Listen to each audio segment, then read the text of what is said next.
ग्याङको धाक नदेव्राइ त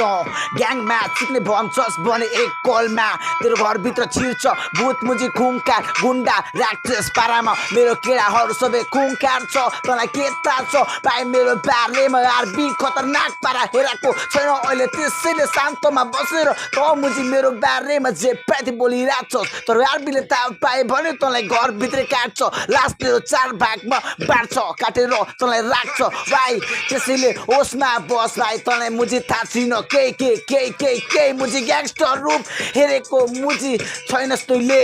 भाइ मेरो खतरनाक रूप तँलाई केही पनि थाहा छैन भाइ तेरो बाउलाई सोध आरबीको बारेमा तेरो बाउले भन्छ तँसँग जुझ्नु अघि 10 चोटि सोच बाबु घरको त एक्लो छोरो फेरि जान्छस् शमशान घाटतिर ओढेर कात्रो भन्छ फेरि तेरो बाउले माछिको साथमै गन्छ माछिक्ने त होसमा छैनस् भाइ बढी नबोल्न बढी नखोक्न माछिको डोब भन्छस् तर त